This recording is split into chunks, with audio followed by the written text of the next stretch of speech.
Hello students, welcome back to our classes again. आज हम करेंगे एक्सरसाइज 3.4 को फिनिश और इसी के साथ हमारा थर्ड चैप्टर भी फिनिश हो जाएगा। ठीक है, इसी के साथ आपको पूरा थर्ड चैप्टर रिवाइज करना है, फिर आपको टेस्ट दिया जाएगा थर्ड चैप्टर का। ठीक है, तो आप इसके साथ अपने चैप्टर की तैयारी कर सकते हो। तो क्वेश्चन नंबर अगर मैं 2 की बात करूँ एक्सरसाइज 3.4 में, तो ये क्या कहता है? ये कहता है आपके पास एक बॉक्स है, बॉक्स के अंदर मार्बल्स रखे हुए हैं। ठीक है, और मार्बल्स के ऊपर क्या है, नंबर लिखे हुए हैं। ठीक है, अब वो मार्बल आपकी चौकोर वाली प्लेट भी हो सकती है और वो कंचे भी हो सकते हैं। ठीक है, जिसके ऊपर नंबर लिखे हुए हैं 1 से लेकर 6 तक। उसके बाद आपसे पूछता है, अगर आप उस बॉक्स में बिना देखे हाथ डालो और वहां से एक मार्बल बाहर निकाल लो। ठीक है, तो ये बताओ, 2 अलग अलग पार्ट में कहा उन्होंने, ये बताओ कि क्या प्रोबेबिलिटी है कि उस नंबर पे जो मार्बल है उस पर 2 लिखा हुआ हो। ठीक है, ये तो फर्स्ट क्वेश्चन था। और सेकंड क्वेश्चन भी सेम टू सेम है कि क्या पॉसिबिलिटीज है जो आपने मार्बल निकाला था उसके ऊपर कितना लिखा हुआ है, 5। ठीक है, तो ये हमारा क्वेश्चन था। सबसे पहले जब मैंने आपको सिखाया था, पहली वीडियो में आपको सिखाया था कि प्रोबेबिलिटी का फॉर्मूला क्या होता है, तो number of favourable outcome upon में टोटल नंबर ऑफ आउटकम। तो पहले हमें टोटल नंबर फाइंड आउट करना पड़ेगा, मार्बल्स के कितने हैं, पॉसिबल्स आउटकम कितने हैं, और फिर फेवरेबल भी फाइंड आउट करना पड़ेगा। तो शुरू करते हैं सॉल्यूशन। क्या शुरू करते हैं? सॉल्यूशन शुरू करते हैं। अब देखो आपको क्या बताना है, ये कि प्रोबेबिलिटी कितनी है। तो उसके लिए सबसे पहले क्या लिखेंगे, टोटल नंबर ऑफ मार्बल्स। देखो हर जगह टोटल नंबर ऑफ आउटकम्स नहीं लिखना है, बट याद रखना है कि आउटकम्स होता क्या है। तो यहां पे आउटकम्स क्या है, टोटल आउटकम्स मार्बल्स हैं, तो यहां लिखेंगे total number of marbles. Okay, ठीक है, नंबर्ड फ्रॉम 1 to 6, और ब्रैकेट में लिख भी सकते हो कि इन मार्बल्स के ऊपर ये नंबर्स लिखे हुए हैं। तो कितना आ गया, 6। तो ये एक तरीके से आपका क्या बन गया, टोटल आउटकम्स। क्या बन गया, टोटल आउटकम्स। अब आप कोई भी मार्बल निकालो, उसके नंबर 1 से लेकर 6 के बीच में ही रहने वाले हैं, ना तो 1 से कम होगा ना ही 6 से ज़्यादा हो सकता है। तो टोटल पॉसिबल आउटकम्स कितने हो गए, 6। लिखने की जरूरत नहीं है, लेकिन समझने की जरूरत है। उसके साथ साथ फर्स्ट केस में, ठीक है, तो सबसे पहले हमारा को किसका निकालना है, नंबर ऑफ 2। तो हम लिखेंगे outcomes to get the marble numbered marble with number 2 with number 2। तो आंसर क्या आएगा, 1, क्योंकि एक ही मार्बल है जिस पे 2 लिखा हुआ है, तो इसलिए सिर्फ एक मार्बल निकल सकता है। अब प्रोबेबिलिटी क्या आ जाएगी, probability of getting a marble with number 2 is equal to, तो यहां लिखो फेवरेबल आउटकम्स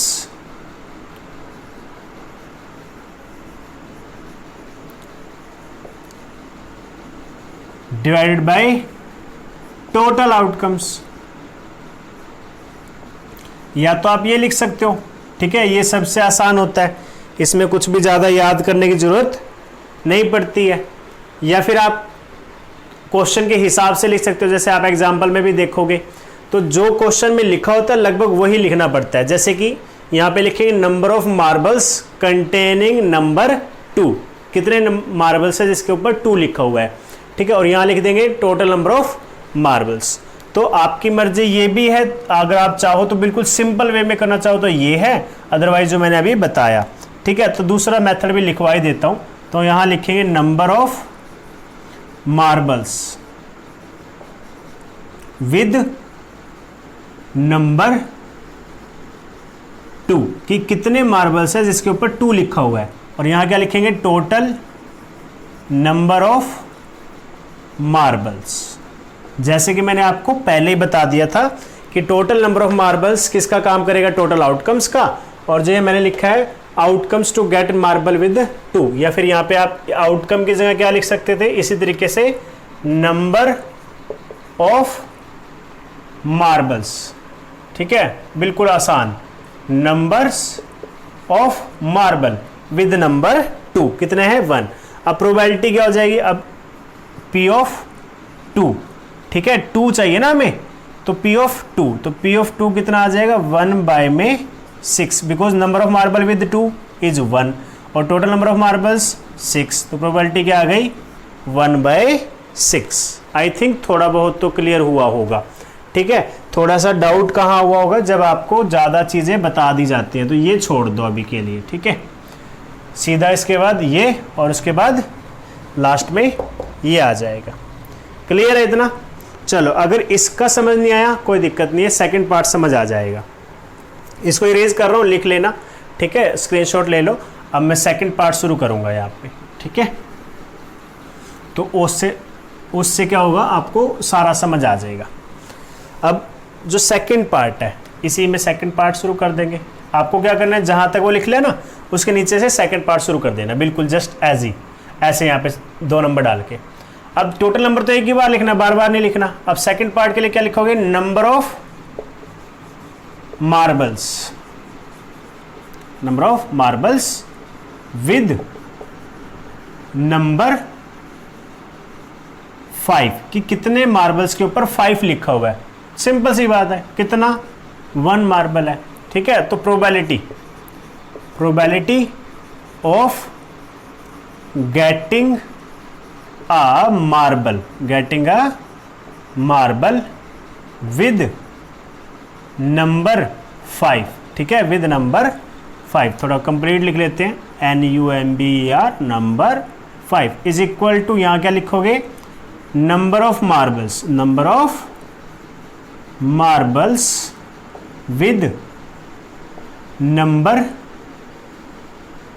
5 और डिवाइड में क्या आ जाएगा, total number of marbles. Simple है बिल्कुल। अब क्योंकि हमें यहाँ पे प्रोबेबिलिटी चाहिए किसकी, 5 की, तो 5 शो कर दो। ठीक है, नंबर ऑफ मार्बल्स कितने हैं 1 और टोटल नंबर ऑफ मार्बल्स कितने हैं 6, तो ये क्या आ जाएगा आपका answer. This is your answer. I think पहले पार्ट से ज़्यादा आपको ये वाला पार्ट समझ आ गया होगा। तो अगर ये समझ आ गया तो पहले वाला पार्ट भी बिल्कुल सेम था, वहाँ पे 5 की जगह 2 है, सिंपल। तो हमारा क्वेश्चन नंबर 2 हो चुका है। अब क्वेश्चन नंबर 3, ये लास्ट क्वेश्चन हमारी एक्सरसाइज 3.4 का और हमारे 3rd चैप्टर का। ठीक है, इस क्वेश्चन में क्या पूछा गया आपसे, इस क्वेश्चन में आपसे पूछा कि देखो एक टॉइन को फ्लिप किया, यानी कि ऊपर की तरफ उछाला है, और ये पता करने के लिए कि कौन सी टीम पहले गेम स्टार्ट करेगी। जैसे आजकल आप जब सबसे ज़्यादा क्रिकेट देखते हैं तो क्या करते हैं, क्रिकेट में 2 कैप्टन्स आते हैं और जो आपका अंपायर होता है वो क्या करता है, टॉस करता है कॉइन के साथ, और एक कैप्टन एक हेड या टेल की कॉल करता है, और जैसे ही कॉइन नीचे गिरता है या तो वो हार जाता है या फिर वो जीत जाता है। तो अगर उसके कहने से जो नंबर आया होगा टेल या हेड, तो वो तो क्या करेगा, जीत जाएगा। ठीक है, और फिर उससे अपनी गेम स्टार्ट कर सकता है। तो यहाँ पे भी सेम है। अब देखो, जब आप कॉइन को फ्लिप करोगे, उछालोगे, तो कितने आ सकते हैं, चांसेस कितने होंगे, 2 ही चांस है, या तो हेड आएगा या फिर टेल आएगा। तो कितने आउटकम्स है, टोटल आउटकम्स कितने हैं, अलग अलग डिफरेंट जो रिजल्ट्स हैं वो कितने हैं, ओनली 2। ठीक है, उसके बाद आप कितने मांग सकते हो उसमें से, क्या आप हेड और टेल दोनों मांग लोगे, नहीं, आप कितने मांग सकते हो, सिर्फ एक। तो आपके फेवर में कितना होगा, 1। तो प्रोबेबिलिटी क्या हो जाएगी, favourable divided by total 1/2 answer. देखो कितना आसान था क्वेश्चन, मैंने आपको वर्बल पूरा बता दिया, लेकिन चलो अब दोबारा से लिख कर बताएंगे। तो यहां लिखोगे, क्या लिखोगे यहां पे, total outcomes when a coin is flipped flipped यानी कि जब उसको उछाला जाता है। तो एक तो सैंपल स्पेस बना दो, हेड और टेल आ सकता है, यानी कि 2 आउटकम है, ठीक है। और नंबर ऑफ आउटकम्स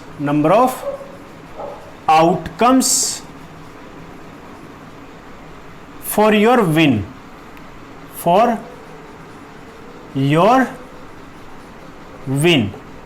तो आइदर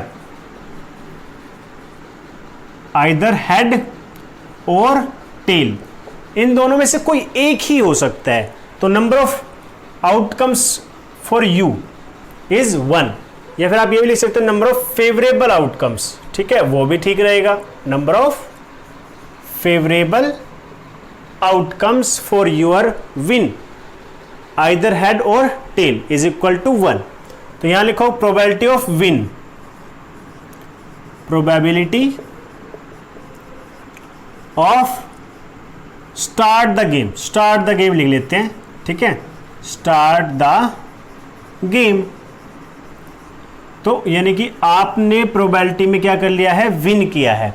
उसमें क्या होगा, फॉर एग्जांपल फेवरेबल आउटकम्स, जैसे कि मैंने आपको फर्स्ट क्वेश्चन में बताया था, सेकंड क्वेश्चन में सॉरी, अभी जैसे जस्ट पहले, और डिवाइडेड बाय टोटल आउटकम्स, बिल्कुल सिंपल, कोई प्रॉब्लम ही नहीं है। तो प्रोबेबिलिटी ऑफ विनिंग कि आप गेम स्टार्ट करोगे, या फिर विनिंग की जगह क्या लिख दोगे, स्टार्ट, प्रोबेबिलिटी ऑफ स्टार्ट, क्योंकि इसने हमसे स्टार्ट की प्रोबेबिलिटी पूछी कि आपकी टीम गेम स्टार्ट करेगी, उसकी क्या प्रोबेबिलिटी है। तो सिंपल सी बात है, फेवरेबल आउटकम कितने हैं, 1, और टोटल आउट कितने हैं, 2। तो ये हो गया हमारी प्रोबेबिलिटी ऑफ द स्टार्ट। तो हम यहाँ लिखते हैं हैंस, लिख भी सकते हो, वैसे तो जरूरी नहीं है ज़्यादा, लेकिन फिर भी लिखोगे तो अच्छा लगेगा। Hence 1/2 is the probability of starting the game by my team. मेरी जो टीम है वो गेम स्टार्ट करेगी, उसकी क्या पॉसिबिलिटी है, उसकी क्या प्रोबेबिलिटी है, 1/2। आई होप आपको प्रोबेबिलिटी समझ आया होगा। देखो प्रोबेबिलिटी जितना आसान चैप्टर क्लास 10th क्लास तक प्रोबेबिलिटी जैसा आसान चैप्टर आपको कहीं नहीं मिलेगा। ये बहुत ही ज़्यादा आसान चैप्टर, बिल्कुल प्यारा सा चैप्टर है, बिल्कुल ऐसे करते हैं, दुलार करते हैं, इस तरीके से वो चैप्टर है। तो स्टूडेंट्स, आई होप आप लोग डेली काम कर रहे होंगे और इस वीडियो के साथ आपका चैप्टर भी जो 3rd चैप्टर है कंप्लीट हो चुका होगा। हम अपने अगर सिलेबस की बात करें तो चैप्टर नंबर 1, 2, 3, 4 कर चुके हैं। अब हम नेक्स्ट वीडियो में मिलेंगे एक नए चैप्टर के साथ। इतना आप चैप्टर नंबर 3 के टेस्ट की तैयारी कीजिए और फिर हम नए वीडियो में नया चैप्टर लेके आएंगे। इतना आप अपने स्वास्थ्य का ध्यान रखो, खुश रहो और अपना और अपने आसपास ध्यान रखो। तो स्टूडेंट्स, आज के लिए इतना ही। Thank you, have a good day.